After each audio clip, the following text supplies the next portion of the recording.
ఒక 4 రోజుల క్రితం enforcement directorate ED Delhi liquor కేసులో తెలంగాణ ఎమ్మెల్సీ అయిన కవిత గారిని అరెస్ట్ చేస్తే ఇప్పుడు డైరెక్ట్గా ఢిల్లీ సీఎం అయిన అరవింద్ కేజ్రీవాల్ని అరెస్ట్ చేసి లోపలేసింది. ఇంతకు ముందు కూడా ఆమ్ ఆద్మీ పార్టీకి చెందిన మనీష్ సిసోడియా అండ్ సంజయ్ సింగ్ లాంటి మొత్తం 16 మంది వ్యక్తులని అరెస్ట్ చేసి ఎన్ఫోర్స్మెంట్ డైరెక్టరేట్ లోపలేసింది. సో ఇక్కడ క్వశ్చన్ ఏంటంటే, లోక్సభ ఎలక్షన్స్కి ఇంకా ఎన్నో రోజులు టైం లేదు. మరి అలాంటి టైంలో అపోజిషన్ లీడర్స్ని అలాగే ఒక ముఖ్యమంత్రి స్థాయిలో ఉన్న వ్యక్తిని కూడా అరెస్ట్ చేసి లోపల వేయడానికి కారణం ఏంటో తెలుసా? Delhi liquor scam. సో అసలు ఢిల్లీ లిక్కర్ స్కామ్ అంటే ఏంటి? గత కొన్ని నెలలుగా ఇది ఎందుకు ఎంత హైలైట్ అవుతుంది? మన దేశంలో ఉన్న పెద్ద పెద్ద రాజకీయ నాయకులకి అలాగే కొంతమంది బిజినెస్ పీపుల్కి ఈ స్కామ్తో ఉన్న లింక్స్ ఏంటో నేను ఈ వీడియోలో చెప్పబోతున్నాను. Hello everyone, welcome to today's video and this is your friend Surya. 2021-22 financial ఇయర్లో అరవింద్ కేజ్రీవాల్ గవర్నమెంట్ ఢిల్లీలో ఒక కొత్త లిక్కర్ పాలసీని ఇంట్రడ్యూస్ చేసింది. అసలు ఈ కొత్త పాలసీని తీసుకురావడం వెనుకున్న లక్ష్యం ఏంటంటే, ఢిల్లీలో లిక్కర్ బిజినెస్లో జరుగుతున్న మోసాలని అలాగే మాఫియాని అరికట్టి ప్రజలందరికీ లిక్కర్ సమానంగా అందుబాటులో ఉండేలా చేసి ఢిల్లీ గవర్నమెంట్కి లిక్కర్ ద్వారా వచ్చే ఆదాయాన్ని పెంచాలి. ఇదే 2021లో ఢిల్లీ గవర్నమెంట్ తీసుకొచ్చిన కొత్త లిక్కర్ పాలసీ యొక్క లక్ష్యం. అయితే మీకు కొత్త లిక్కర్ పాలసీని ఎందుకు తీసుకొచ్చారో అర్థమైంది కదా. అయితే ఇప్పుడు అసలు ఈ కొత్త పాలసీలో ఉన్న రూల్స్ అండ్ రెగ్యులేషన్స్ ఏంటో చూద్దాం. ఈ కొత్త పాలసీ మెయిన్గా ఢిల్లీలో ఉన్న లిక్కర్ బిజినెస్ని కంప్లీట్గా గవర్నమెంట్ చేతి నుండి ప్రైవేట్ కంపెనీల చేతికి ఇస్తుంది. అంటే ఢిల్లీలో ఉన్న మొత్తం మద్యం షాపులు కంప్లీట్గా ప్రైవేట్ కంపెనీల చేతికి వెళ్ళిపోతాయి అన్నమాట. అంతేకాదు ఢిల్లీ నగరాన్ని మొత్తం 32 జోన్స్గా డివైడ్ చేసి ఒక్కొక్క మున్సిపల్ వార్డులో 2 నుండి 3 లిక్కర్ షాప్స్ని ఏర్పాటు చేస్తారు. ఢిల్లీలో మద్యం అమ్మకాలు పెంచడానికి గవర్నమెంట్ ప్రైవేట్ కంపెనీలకి కొన్ని ఎక్స్ట్రా బెనిఫిట్స్ కూడా ప్రొవైడ్ చేసింది. ఫర్ ఎగ్జాంపుల్, ఈ కొత్త లిక్కర్ పాలసీ అమల్లోకి వచ్చాక మద్యం షాపులు అర్ధరాత్రి 3 వరకు కూడా తెరిచి మద్యం అమ్ముకోవచ్చు. ఎంఆర్పి ప్రైజెస్తో సంబంధం లేకుండా ప్రైవేట్ కంపెనీలు వాళ్ళకి ఇష్టం వచ్చిన ధరకి మద్యాన్ని అమ్ముకోవచ్చు. కస్టమర్స్కి డిస్కౌంట్స్ ఇవ్వచ్చు. అవసరమైతే మద్యాన్ని హోమ్ డెలివరీ కూడా చేయొచ్చు. ఈ రూల్స్ వినడానికే చాలా వింతగా ఉన్నాయి, అవునా? అందుకే రీసెంట్ టైమ్స్లో ఈ కేసు ఎంత వైరల్ అయింది. 2021లో ఈ కొత్త పాలసీ అమల్లోకి వచ్చాక ఢిల్లీలో మద్యం అమ్మకాలు సుమారు 27% పెరిగి మద్యం నుండి 8,900 కోట్ల రూపాయలకి పైగా ఆదాయం వచ్చింది. కానీ మద్యం షాపులన్నీ ప్రైవేట్ కంపెనీల చేతుల్లో ఉండటం వల్ల ఈ ఆదాయం గవర్నమెంట్కి రాదు. అయితే ఇదే టైంలో ఢిల్లీలో ఉన్న అపోజిషన్ పార్టీలు అలాగే కొన్ని ఎన్జిఓలు కలిసి ఈ కొత్త మద్యం పాలసీని వ్యతిరేకించాయి. అండ్ ఇది జరిగిన కొన్ని రోజులకే ఢిల్లీ గవర్నమెంట్ ఈ కొత్త లిక్కర్ పాలసీని తీసేసి మళ్ళీ పాత లిక్కర్ పాలసీని అమల్లోకి తీసుకొచ్చింది. సో ఇది విన్న తర్వాత గొడవ సాల్వ్ అయినట్టే కదా అనిపిస్తుంది, అవునా? కానీ ఇక్కడి నుండే అసలు గొడవ స్టార్ట్ అవుతుంది. ఎలా అంటే 2022లో నరేష్ కుమార్ ఐఏఎస్ అనే వ్యక్తి ఢిల్లీ గవర్నమెంట్కి చీఫ్ సెక్రటరీగా అపాయింట్ అయ్యారు. ఆయన ఈ లిక్కర్ పాలసీ చూశాక అందులో కొన్ని అవకతవకలు గమనించారు. అవేంటో తెలుసుకునే ముందు మీకు మరొక విషయం తెలియాలి. అదేంటంటే, బేసిక్గా మన దేశంలో అమ్ముడయ్యే దాదాపు అన్ని గూడ్స్ అండ్ సర్వీసెస్ మీద జిఎస్టీ అనే ట్యాక్స్ అప్లై అవుతుంది. కానీ ఈ జిఎస్టీ మద్యం మీద ఉండదు. మద్యం మీద జిఎస్టీ ప్లేస్లో ఎక్సైజ్ డ్యూటీ అండ్ వ్యాట్ లాంటి ట్యాక్సులు వేసి అమ్ముతారు. కానీ ఢిల్లీలో వచ్చిన ఈ కొత్త లిక్కర్ పాలసీ గవర్నమెంట్కి ట్యాక్సుల రూపంలో వచ్చే ఈ ఎక్సైజ్ డ్యూటీని అలాగే వ్యాట్ని తగ్గించేసి ప్రైవేట్ కంపెనీలకి ఎక్కువ లాభాలు వచ్చేలా చట్టాలు చేసింది. అంటే ఒకప్పుడు ఆల్కహాల్ మీద ఉండే 25% వ్యాట్ని, అంటే వాల్యూ యాడెడ్ ట్యాక్స్ని కొత్త లిక్కర్ పాలసీలో 1%కి తగ్గించేసి దానికి బదులుగా ఎంఆర్పి ప్రైస్ పెంచేశారు. సో దీనివల్ల గవర్నమెంట్కి ట్యాక్సుల రూపంలో వచ్చే ఆదాయం తగ్గిపోయి ప్రైవేట్ కంపెనీలకి లాభాలు పెరిగిపోతాయి. అర్థమైందా? అండ్ ఇది మాత్రమే కాదు, ఆమ్ ఆద్మీ పార్టీకి చెందిన మనీష్ సిసోడియా అనే ఒక లీడర్ ఢిల్లీ ఎక్సైజ్ డిపార్ట్మెంట్కి హెడ్గా ఉన్నప్పుడు గవర్నమెంట్కి లిక్కర్ లైసెన్సెస్ రూపంలో ప్రైవేట్ కంపెనీల నుండి రావాల్సిన 140 కోట్ల రూపాయల డబ్బుని కోవిడ్ కారణంగా ఆయన రద్దు చేశారు. దీనివల్ల ఢిల్లీ గవర్నమెంట్ నష్టపోతే ప్రైవేట్ కంపెనీలు చాలా లాభపడ్డాయి. నిజానికి ఢిల్లీ లిక్కర్ పాలసీలో ఎలాంటి మార్పులు చేసినా ఆ మార్పులని క్యాబినెట్ అలాగే లెఫ్టినెంట్ గవర్నర్ అప్రూవ్ చేశాకే వాటిని అమలు చేయాలి. కానీ కొత్త లిక్కర్ పాలసీలో ఉన్న కొన్ని రూల్స్ని లెఫ్టినెంట్ గవర్నర్ అప్రూవ్ చేయకుండానే అమలు చేశారు. ఇది ఢిల్లీ ఎక్సైజ్ రూల్స్ 2010 అలాగే ట్రాన్సాక్షన్ ఆఫ్ బిజినెస్ రూల్స్ 1993 అనే చట్టాల యొక్క వైలేషన్ కిందకి వస్తుంది. సో ఇది గమనించిన ఢిల్లీ సిఎస్ అలాగే లెఫ్టినెంట్ గవర్నర్ వికే సక్సేనా ఈ లిక్కర్ పాలసీలో ఉన్న అవకతవకలని ఇన్వెస్టిగేట్ చేయమని సిబిఐకి ఆర్డర్ చేశారు.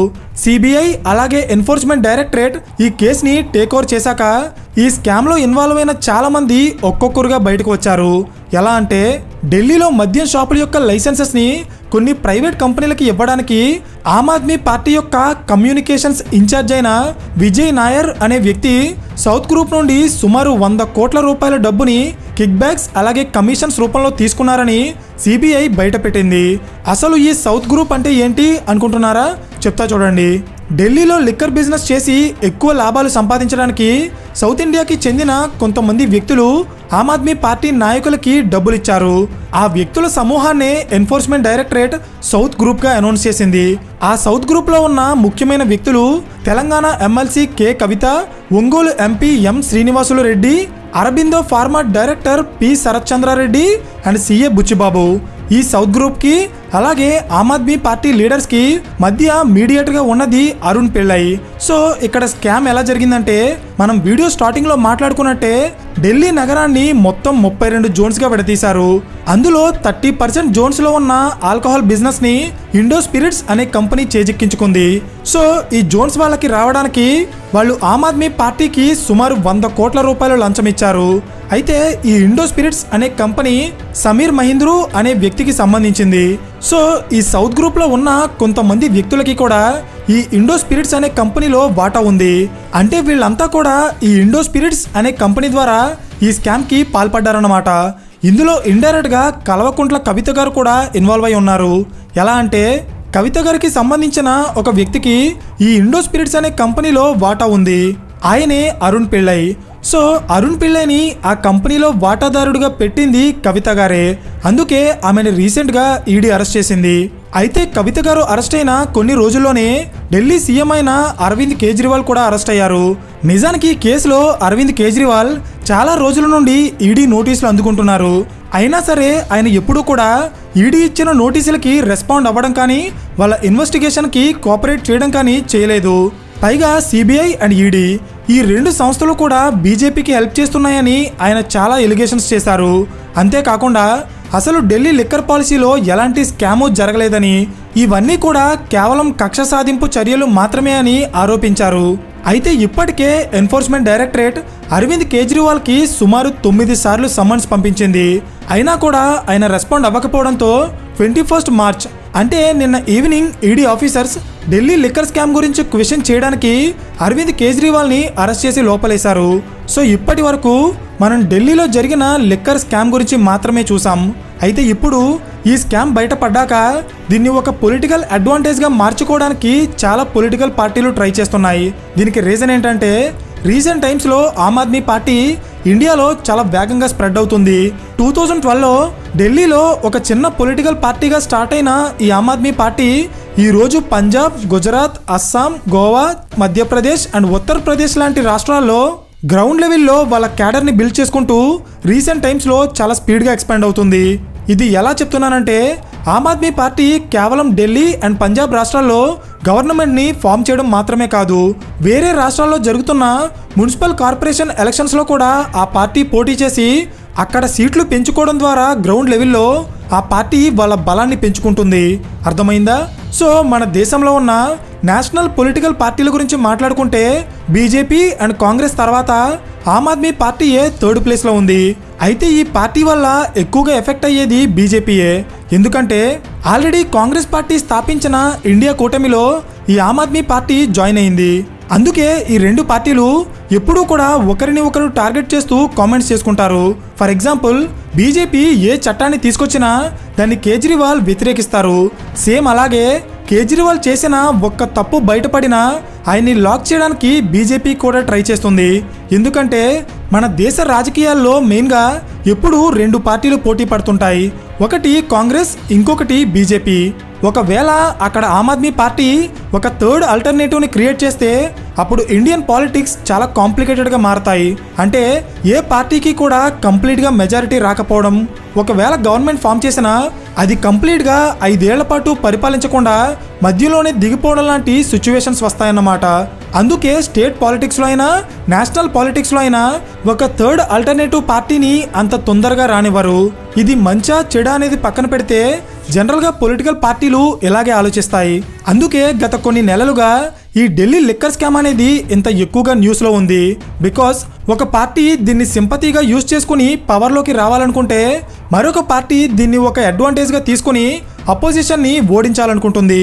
సో ఫైనలీ ఏదేమైనా అరవింద్ కేజ్రీవాల్ అరెస్ట్ అయిన తర్వాత ఆయన జైల్లోనే ఉంటూ ఢిల్లీ సీఎంగా కొనసాగుతారని ఆమ్ ఆద్మీ పార్టీ నాయకులు అనౌన్స్ చేశారు.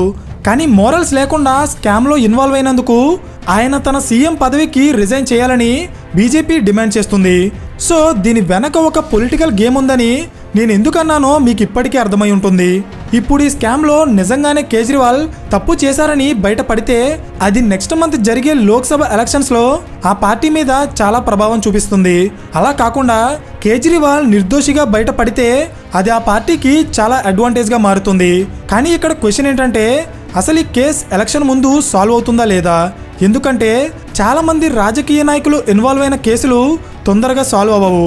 కొన్ని రోజులు వాళ్ళు జైల్లో ఉన్న బెయిల్ మీద బయటికి వచ్చి మళ్ళీ వాళ్ళ నార్మల్ లైఫ్ని కొనసాగిస్తారు.